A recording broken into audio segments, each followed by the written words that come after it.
Hello friends, welcome to Rava Samayal. This is நம்ம வீட்டு சமையல். இன்னைக்கு நம்ம பார்க்க போறது கோதுமை உப்புமா எப்படி செய்யலாம்னு பாப்போம். நம்மளோட சேனலை சப்ஸ்கிரைப் பண்ணாதவங்க சப்ஸ்கிரைப் பண்ணிக்கங்க. சமையல் குறிப்புகள்லாம் உடனே உங்களுக்கு வேணும்னு நினைச்சீங்கன்னா பக்கத்துல இருக்க பெல் பட்டனை அழுத்தி வச்சுக்கோங்க. நான் 1/4 கிலோ சம்பா கோதுமை எடுத்து வச்சிருக்கேன். அதாவது கோதுமை ரவை அது. இத நம்ம ஒரு வறுத்துக்கலாம்.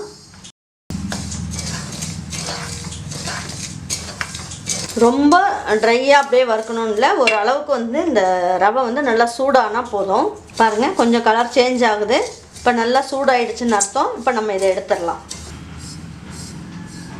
இந்த கோதுமை உப்புமா செய்யிறதுக்கு நான் நல்லெண்ணெய் ஊத்தி செய்றேன் இன்னைக்கு எண்ணெய் நல்லா காஞ்சிருச்சு ஒரு பிஞ்ச் ஜீரகமும் 1/4 ஸ்பூன் கடுகும் போட்டுக்கலாம் நான் 1 ஸ்பூன் அளவுக்கு உளுந்தம்பருப்பு 1 ஸ்பூன் கடலைப்பருப்பு போட்டுருக்கேன் இத கருக விட்டுறாம நல்லா பொரிச்சுக்கலாம் நான் ஒரு 8 முந்திரி பருப்பு எடுத்து வச்சிருக்கேன் போட்டுக்கலாம் இந்த முந்திரி பருப்பை கொஞ்சம் நல்லா வறுத்துக்கிட்டு நம்ம எடுத்துறலாம் ஏன்னா நம்ம தண்ணியில எல்லாம் போட்டு வேக வச்சோம்னா அது கொஞ்சம் நச்சுன்னு ஆயிரும் இப்போ நம்ம கடைசியா ஃபைனலா இத போட்டோம்னா நல்லா மொறுமொறுன்னு இருக்கும் சாப்பிடுறதுக்கு ரொம்ப நல்லா இருக்கும் பாருங்க இப்போ இந்த அளவுக்கு பொரிச்சாச்சு இப்போ இத எடுத்துறலாம் ஒரு சின்ன பீஸ் இஞ்சியை நான் பொடியா கட் பண்ணி வச்சிருக்கேன் அத போட்டுக்கலாம் பாருங்க 2 பல்லு பூண்டு நான் இந்த மாதிரி பொடியா கட் பண்ணி வச்சிருக்கேன் அதையும் போட்டுக்கங்க 2 பச்சை மிளகாயை நான் 4ஆ கட் பண்ணி வச்சிருக்கேன் அதையும் போட்டுக்கலாம் இதுல சின்ன வெங்காயம் ஒரு 4 வெங்காயத்தை நான் பொடியா இந்த மாதிரி 2 கட் பண்ணி வச்சிருக்கேன்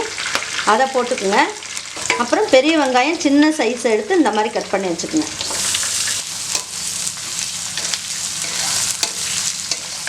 இந்த உப்புமாவுக்கு தேவையான அளவுக்கு நம்ம உப்பு போட்டுறலாம்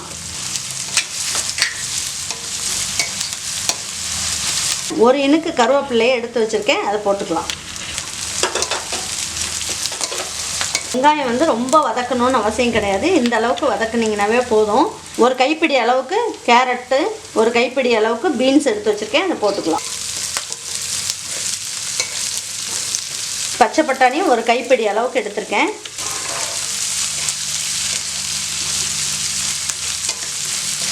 உங்களுக்கு கோஸ் பிடிக்கும் அப்படினா நீங்க கோஸ் இதல ஆட் பண்ணிக்கங்க பிடிக்கலனா நீங்க அவாய்ட் பண்ணிக்கங்க கோஸை இந்த மாதிரி கொஞ்சம் நல்லா வதக்கிக்கங்க காயெல்லாம் 1 டம்ளர் அளவுக்கு கோதுமை ரவை எடுத்து வச்சிருக்கோம் இப்போ நம்ம இதல 3 டம்ளர் அளவுக்கு தண்ணி ஊத்திக்கலாம் இப்போ நம்ம என்ன பண்ணுவோம் கொஞ்சமா கொத்தமல்லி இலையை கொஞ்சம் தூவி விட்டுறலாம் இப்போ ஒரு தட்டு வச்சு மூடி வச்சிருவோம் நல்லா அந்த தண்ணி நல்லா கொதிக்கணும் கொதிச்சதுக்கு அப்புறம் நம்ம ரவையை போட்டுறலாம் தண்ணி நல்லா கொதிக்க ஆரம்பிச்சிருச்சு நம்ம வெள்ளை ரவை மாதிரி இத பயந்து நம்ம கிளற வேண்டாம் ஒரு அளவுக்கு இப்படி போட்டு கிளறனீங்கனாவே உங்களுக்கு கட்டி இல்லாம நல்லா வந்துரும் பாருங்க இப்போ நல்லா கலக்கி விட்டுட்டு நீங்க தட்டு வச்சு மூடி வச்சிரலாம் இது ஒரு 2 நிமிஷத்துக்கு வேகட்டும் இப்போ ஒரு 2 நிமிஷம் ஆயிடுச்சு இப்போ நல்லா கலக்கி விட்டுறலாம் நம்ம இப்போ மறுபடியும் தட்ட வச்சு ஒரு 3 நிமிஷம் வேக வைக்கலாம் மொத்தம் 5 நிமிஷம் ஆகும் நமக்கு டைம் மறுபடியும் ஓபன் பண்ணி பார்க்கலாம்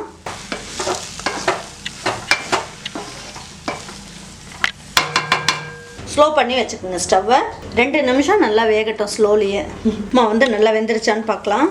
ஒன்னோட ஒன்று ஒட்டாம சும்மா உதிரியா ரொம்ப அருமையா வந்திருக்கு உப்புமா நமக்கு இப்போ நமக்கு நல்ல டேஸ்ட் கிடைக்கிறதுக்கு நம்ம என்ன பண்ணணும் 1 ஸ்பூன் அளவுக்கு நெய் நம்ம இதல போட்டு ஃபைனலா ஒரு கிளறி கொடுத்துட்டோம்னா பசங்க ரொம்ப நல்லா விரும்பி சாப்பிடுவாங்க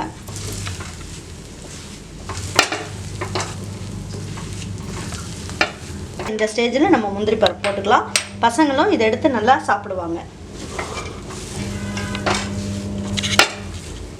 சூப்பரான கோதுமை உப்புமா பாருங்க ரொம்ப அருமையா ரெடி ஆயிருக்கு சூப்பரான கோதுமை உப்புமா அருமையா ரெடி ஆயிடுச்சு இதே மாதிரி நீங்க செஞ்சீங்கனா உங்களுக்கும் அருமையான கோதுமை உப்புமா கிடைச்சிரும் நான் சொன்ன மெஷர்மென்ட்ல நீங்க செஞ்சீங்கனா